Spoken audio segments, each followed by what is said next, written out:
Welcome to the Deep Dive, where we extract the most important nuggets of knowledge and insight from a stack of sources custom tailored for you. Today, we're navigating quite a landscape of pressing issues, from daily frustrations like urban mobility and fundamental rights, right up to the cutting edge of global health and green tech. Let's start with something probably familiar to many listeners. If you've ever tried to hail an auto rickshaw in a city like Bengaluru, what should be simple can get, well, complicated fast. Our spotlight today is on this recent auto fare hike there. It's causing quite a stir, even though on paper it seems straightforward. Minimum fares gone up from 30 rupees to 36, per kilometer rate from 15 to 18, plus that 50% night surcharge. But yeah, it's not that simple on the ground. Right, because from the commuter's side, like Supriya Prasanna mentioned in the article, this hike feels almost like, well, a joke. Why? Because meters are hardly ever used. She remembers the time they were, but for the last 3 years or so, she, like loads of others, has shifted to using aggregator apps just for convenience. But those apps, they bring their own headaches, don't they? People complain about, quote, absurd amounts. Yeah. You've got these opaque charges, convenience fees, surge pricing, even tips asked for before the ride starts, and often no clear breakdown of what you're actually paying for. Exactly. And that example of Meenakshi S is pretty stark, isn't it? Paying 117 rupees via an app for a ride that, when checked by the meter later, was only 42 rupees. That really highlights the lack of transparency people are facing. A huge difference. It really is. And, we have to remember how vital these auto rickshaws are in Bengaluru. They're a genuine lifeline for so many people, especially for that last mile connection.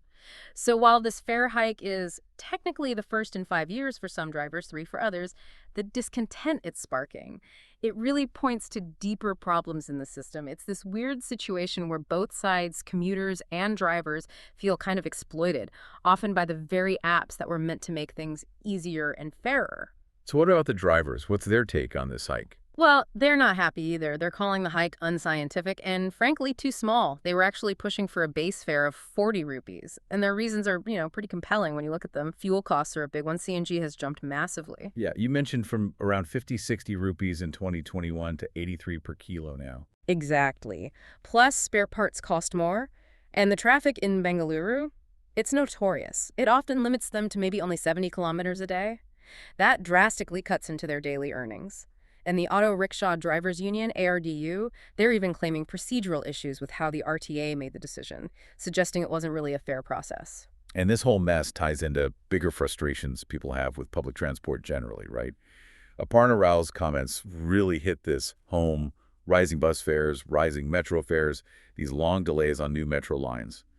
Like the yellow line, apparently completed, but just sitting there, not running. Right. And the ban on bike taxis, which used to fill a crucial gap for that first and last mile connectivity. It does make you wonder, are the officials making these decisions actually in touch with what commuters go through every day? Or is it all decided from, an office somewhere? That's the core question. Urban mobility experts weigh in on this too. They argue the main problem isn't the hike itself necessarily, but the lack of regular revisions. They suggest actually that 36 rupees might still be too low for Bengaluru in 2025. And they advocate for annual revisions tied to inflation and fuel prices. Why annual revisions? The thinking is it would encourage drivers to actually use the meter consistently because the fare would be seen as fair and current. And that would reduce overcharging, bring predictability. We are seeing some movement. Name Yatri, one of the aggregators, is updating fares and showing breakups. But the transport minister seems pretty firm. He's emphasized it was a balanced decision after lots of consultation, and there's no plan for another revision right now. It just shows that balancing act affordability, driver livelihoods, regulation, it's incredibly tough in growing cities. Okay, moving from the daily grind to something, well, even more fundamental, let's talk about the right to vote. We're looking at Bihar, where the Election Commission of India, the ECI, is doing what they call a special intensive revision, or SOR, of the electoral rules. But what's actually happening on the ground is that every single voter is being asked to submit new proof of citizenship, and they have just 1 month to do it. If they don't or can't, they risk being removed from the voter list. This is, well, it's a big deal. It absolutely is. The ECI might frame it as a technical revision for accuracy, but the practical outcome, as the article argues, is exclusion. It's being described as the shift from presumed inclusion, which has always been the principle, to presumptive exclusion. That's a major departure from India's constitutional vision of universal adult franchise. And it's worth remembering, India made a really radical choice at its founding. giving all adults the vote. Literacy, income, caste, gender didn't matter. A principle championed by Dr. Ambedkar. Right. Exactly. And implemented brilliantly by Sukumar Sen, the first chief election commissioner, who actually had to innovate just to make sure everyone could be included. So this history makes the current situation in Bihar seem quite jarring. What makes it particularly worrying are the specific documents being demanded. They're asking for things described as rare documents, birth certificates, passports. Which, let's be honest, only a small fraction of the population actually possesses, especially in rural areas or among marginalized groups. And the kicker is, commonly held IDs like Aadhaar cards or ration cards, which are often the only ID people have. They're not being accepted as proof for this process. Right. So this policy potentially puts over 6.5 million people, that's 65 lakh in Bihar, at risk of losing their vote. Their right to vote suddenly depends on having documents they might never have needed or obtained before. It sounds quite difficult logistically, too, Sure. especially within 1 month. Extremely difficult.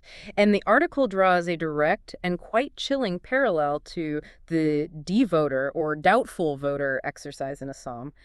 We know that process had devastating consequences, rendering thousands stateless. So it raises serious questions about the humanitarian impact, especially in a state like Bihar, known for poverty, prone to floods. Imposing this rigid deadline during the monsoon season, when people might be displaced or just struggling to get by, feels like it creates a huge barrier. Whether intentional or not, it hits the marginalized hardest. It feels like the burden of proof is shifted, doesn't it? From the state needing to ensure inclusion to the citizen needing to prove they belong. Precisely. That's a fundamental shift. The article even brings up historical parallels like the Jim Crow era in the U.S. Yeah, where things like literacy tests and poll taxes were used. They looked legal on the surface, but the real aim was political to disenfranchise African-American voters. It's a concerning echo. What about the courts? Is the Supreme Court looking into this? It is. The Supreme Court has apparently been asking pointed questions about the humanitarian side of things, but the ECI's responses have been described as mainly administrative, focusing on procedures, timelines, technicalities, not really engaging with the potential human cost, the risk of mass disenfranchisement.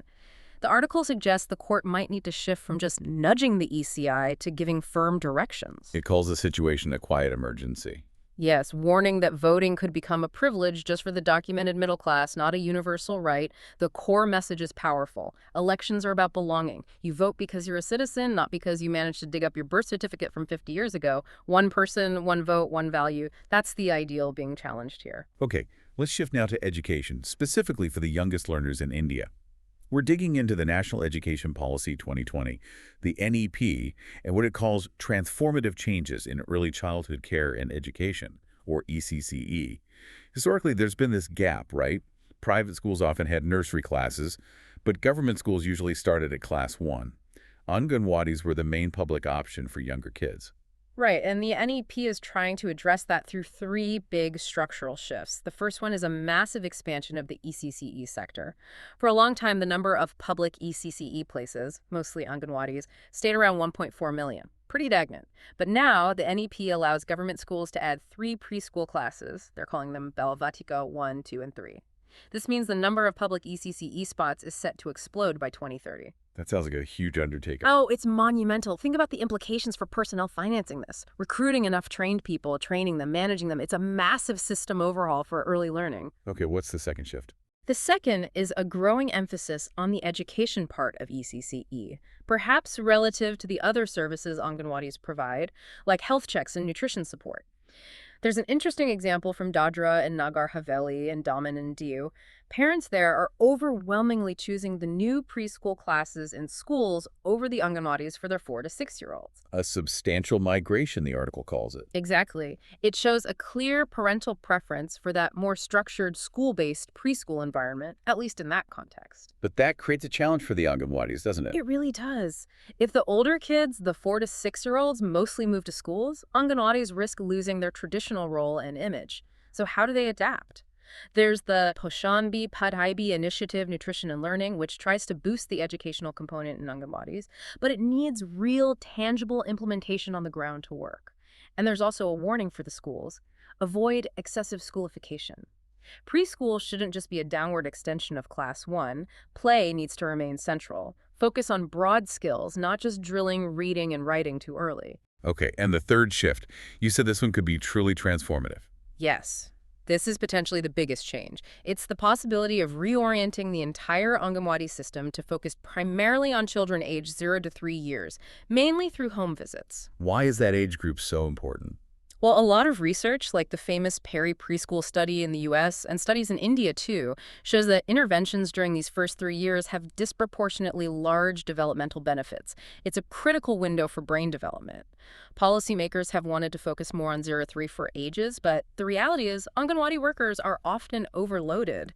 They naturally tend to prioritize the 3-6-year-olds who are physically at the center. Leaving less time for intensive home visits for the younger ones and their mothers. Exactly. But if the government schools successfully take over the main responsibility for the 3-6-year-olds, it frees up the Anganwadi system.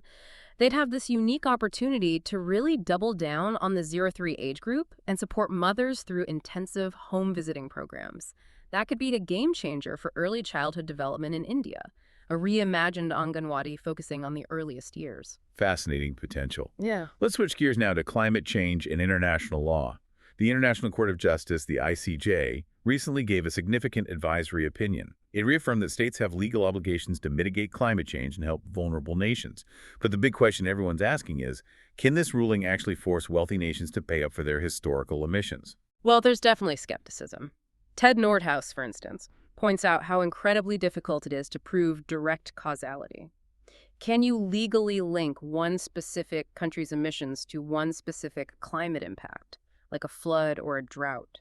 He argues global warming at 1 or 1.5 degrees Celsius is mostly amplifying existing weather patterns, not creating brand new phenomena, which makes legal proof tricky. He also mentioned something about people moving towards coasts. Right. He points out that for economic reasons, populations are often moving into vulnerable coastal zones, which complicates the narrative of climate-induced displacement and some legal arguments. His bottom line is pretty stark. He doesn't believe any major nation, the U.S., India, China, will fundamentally change its energy system just because an international court tells it to. The domestic politics, he says, simply aren't aligned for that. And Ann Grover seems to agree on the enforcement part, doesn't he? Largely, yes. He emphasizes it's a legal statement, not an enforceable judgment like you'd get from a domestic court. Proving that State A's inaction directly caused specific harm to State B is extremely hard in international law. He also points to bigger structural issues, like the U.S. leaving the Paris Agreement or countries subsidizing fossil fuels. These undermine the whole system. And even if, hypothetically, the ICJ did issue an enforceable order, the UN Security Council could potentially block its enforcement, as we've seen in other highly political cases, like Gaza.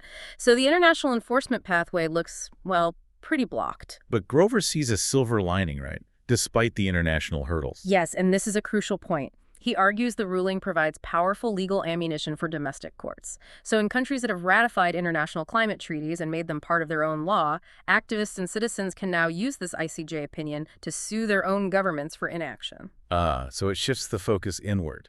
Exactly. It becomes a tool for domestic accountability. This could be particularly useful for vulnerable island nations, giving them stronger grounds to demand more climate action from their own leaders within their own legal systems. It makes you wonder if real change is more likely to bubble up from within nations rather than being imposed from the top down internationally. What about the loss and damage fund? That's meant to be the mechanism for compensation. Nordhaus is quite dismissive of it, calling it a false choice. He argues rich nations haven't really been serious about providing new money, often just relabeling existing development aid. He also warns that developing countries holding out for reparations might end up delaying their own access to much-needed energy, which he sees as a bad trade-off hindering their development. Does Grover agree with that? He agrees that developing nations shouldn't solely rely on reparations.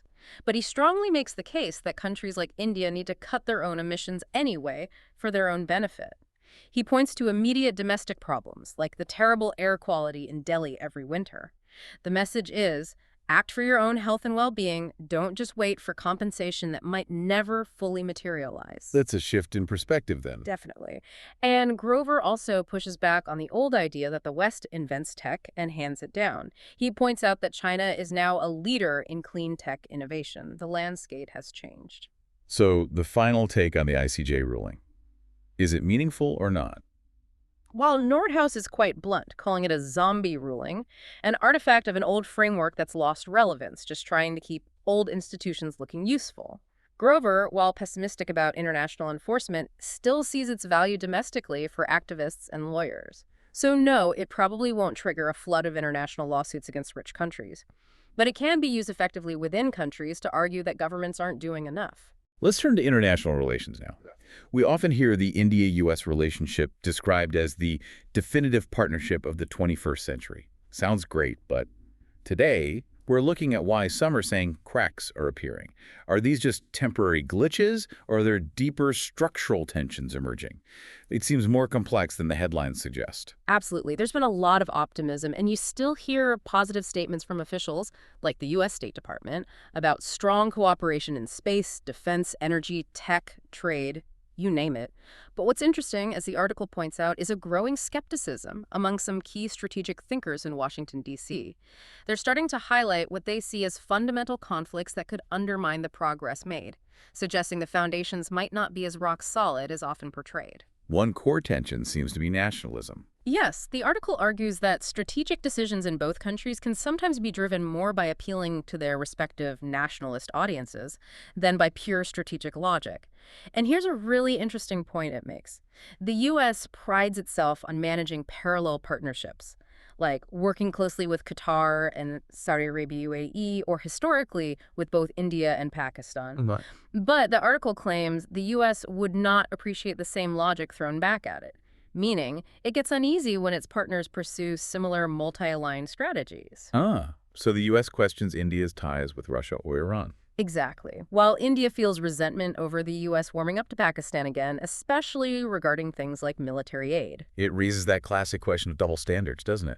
How can a partnership truly flourish if one side expects exclusivity from the other, but practices multi-alignment itself? It creates an underlying friction, for sure. How does India's foreign policy fit into this, the India-first approach? Well, that policy under Prime Minister Modi aims for greater international assertiveness while still holding on to India's traditional strategic autonomy. It means India makes its own decisions based on its interests. The U.S., for example, has expressed concern about India's more assertive military responses to terrorism, fearing it could escalate conflicts, potentially even to a nuclear level, which undermines the U.S. view of India as a stabilizing force. And specific geopolitical shifts are making this more complicated. Yes.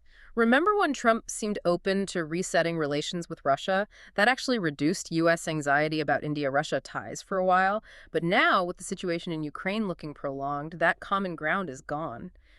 So, U.S. concerns about India's engagement with BRICS, Russia, and Iran are now more pronounced. At the same time, the U.S. is trying to improve relations with China somewhat, and also re-engaging with Pakistan, partly maybe to counter Chinese influence there. But this directly clashes with India's efforts to isolate Pakistan over its alleged support for terrorism. Their strategic priorities are diverging in key areas. And then there are the economic tensions layered on top. Right. India has always used its market size as leverage, but recently it's also increased protectionist measures to boost its own manufacturing. Trump's demands for complete opening up really brought trade frictions to the forefront, making full access to the Indian market seem like an unrealizable dream for the U.S. So the overall picture is? The picture is that these aren't just minor disagreements. They are structural factors rooted in fundamental national interests and differing strategic worldviews. They're taking the shine off the relationship, regardless of any specific deals being signed. The definitive partnership narrative clearly faces some significant inherent challenges that need careful management. Okay, let's pivot now to a major global health challenge: malaria. Progress has been made, but globally, efforts seem to have stalled. We saw nearly 294 million infections and 600,000 deaths just last year. We're focusing today on India's fight. India has set a really ambitious goal: eliminate malaria entirely by 2030. It's incredibly ambitious, especially given India's unique challenges. While India has achieved a remarkable reduction, over 80% drop in cases between 2015 and 2023, stubborn pockets of the disease persist. These are often in remote tribal districts, like Longplai in Mizoram or Narayanpur in Chhattisgarh. And India battles two main types of malaria parasite. Not just the common Plasmodium falciparum. No, also Plasmodium vivax. And vivax is particularly tricky because it can lie dormant in a person's liver for months, even years, and then relapse, causing illness again later. Plus, you get mixed infections with both parasites, like in Charcot, which makes treatment and elimination even harder. So the big question is, how do you target a disease that can hide, sometimes without symptoms, and then reappear? Which highlights the urgent need for better vaccines, right? Smarter, longer-lasting ones. Absolutely. We saw the first one, RTS, approved in 2021. It offers decent protection, around 55%, but its effectiveness fades over time. But there's a lot of excitement around the R21 Matrix M vaccine, co-developed by Oxford University and India's Serum Institute. Phase 3 trials showed up to 77% efficacy. And it got WHO approval in 2023. Yes. And it's promising because it needs fewer doses, it's expected to be low cost, and importantly, it can be mass-produced in India by the Serum Institute. That makes it potentially much more accessible, especially for high-burden countries. But these first-gen vaccines only target one stage of the parasite's life. That's right. They mainly target the stage before the parasite infects the liver.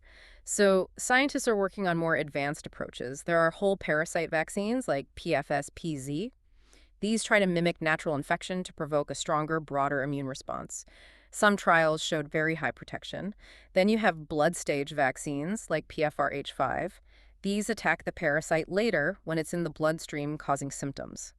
The interesting thing about PFRH5 is it seems to offer protection against different strains of the parasite, which is rare and very valuable. It shows how complex this parasite is. And then there are the transmission-blocking vaccines. Those sound fascinating. They really are a potential game changer. TBBs, as they're called, target the parasite inside the mosquito. So if a mosquito bites someone who's been vaccinated with a TBV, the vaccine stops the parasite developing in the mosquito, preventing it from spreading the disease to the next person. Breaking the cycle of transmission. Exactly. A vaccine called PFS 230D1 showed a 78% reduction in transmission in a trial in Mali. And India is now entering this field too, which is exciting. Adfalcivax was announced just recently, July 2025. It's India's first indigenous dual-stage vaccine. It aims to both prevent infection in humans and block transmission via mosquitoes. How did it do in early tests? Very promisingly in mice, it generated strong immune responses that lasted over 4 months. The researchers estimate that could translate to roughly a decade in humans. If that holds up, it could be huge. Wow. Are there other cutting-edge approaches being explored? Oh, yes. Scientists are using adjuvants, basically immune boosters, like the one in Adfalcivax, to make vaccines more powerful. Newer platforms like mRNA, famous from the COVID vaccines, are being tested for malaria too, offering potential for rapid development, although one candidate hit a snag recently. Beyond vaccines, they're looking at engineered antibodies that can directly target the parasite or block its tricks for evading our immune system.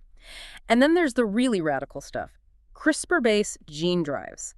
This is genetic engineering to either wipe out mosquito populations carrying malaria or make them unable to transmit the parasite.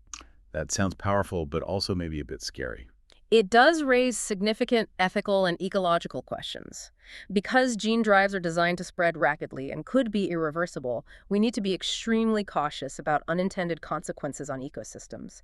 It's a technology with immense potential, but also requires very careful consideration. So putting it all together, what does this mean for India's 2030 elimination goal? Is it achievable?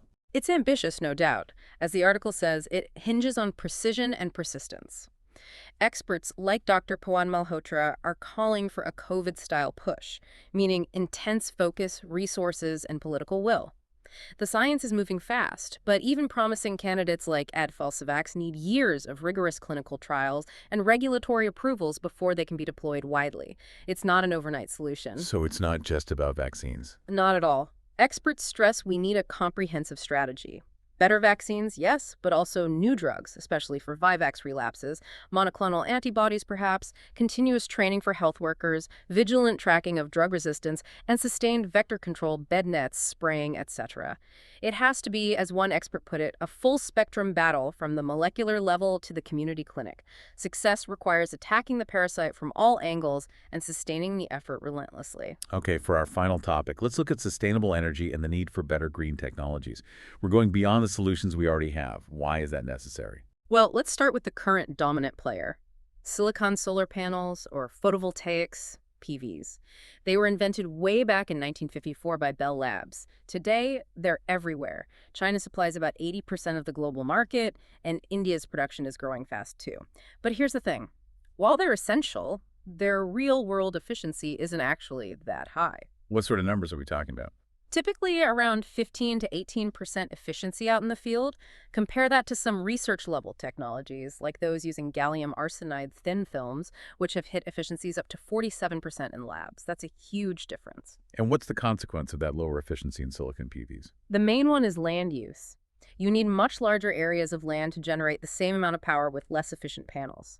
And land is increasingly becoming a rarer commodity, isn't it? Due to urbanization, environmental concerns. Plus, even with all the renewable capacity we've installed globally, CO2 levels are still climbing from 350 parts per million in 1990 to around 425 ppm now. It tells us our energy demand is growing faster than our current green solutions can offset it. So is the problem not deploying enough or not deploying efficiently enough? It's likely a bit of both, but efficiency is a key part of the puzzle we need to solve better. What about green hydrogen? That's often hailed as a major solution. It is, but we need to look closely at its greenness. The current main method to produce it, electrolysis, actually uses more energy than you get back when you use the hydrogen as fuel. On top of that, storing and transporting hydrogen is really difficult. It's got very low density, it tends to leak. It's just tricky stuff to handle. Even converting it to ammonia or methanol for transport uses more energy. Yes, those conversion processes add another layer of energy consumption and efficiency loss. So right from the start, the overall energy balance of green hydrogen as produced today is compromised. It's not quite the perfect, clean fuel some portray it as yet. So if current tech has limitations, what's next? Where is the innovation happening? This is where it gets exciting. One major area is artificial photosynthesis, or APS, trying to mimic what plants do naturally. Scientists are working on ways to directly produce fuels like green methanol or ammonia using just water, sunlight, and either CO2 from the air or nitrogen. Directly making fuel from sunlight. Essentially, yes. It's mostly lab-based right now, but APS holds immense promise because it could be much more direct and potentially more efficient than the current multi-step processes. The article also mentions renewable fuels of non-biological origin, or RFNBOs. Europe is investing in these, and the suggestion is India should too, especially for energy independence. Why is developing diverse technology so important? Because relying on just one or two main solutions is risky. And as we race towards net zero targets, we need a whole toolbox of options. This is critical for countries like India, which imports something like 85% of its energy. Diversifying into homegrown advanced green technologies is key to energy security, especially with geopolitical conflicts disrupting supply chains. We need self-sufficiency. So the core message is, today's tech is good, but not good enough for the long haul. Exactly. The article puts it plainly. The world already needs better than just silicon PV and current green hydrogen. It's a strong call for much greater investment in fundamental research and development from governments, from the private sector. It ends with that classic adage, prevention is better than cure. Investing in truly effective next-generation green technologies now to prevent pollution and climate damage will be far cheaper and better than trying to clean up the mess later. We need the breakthroughs, and we need them soon. Thank you for listening. If today's episode gave you something useful, consider following us on Spotify so you're the first to hear the next one. You can give suggestions by contacting on Twitter handle given in the episode description.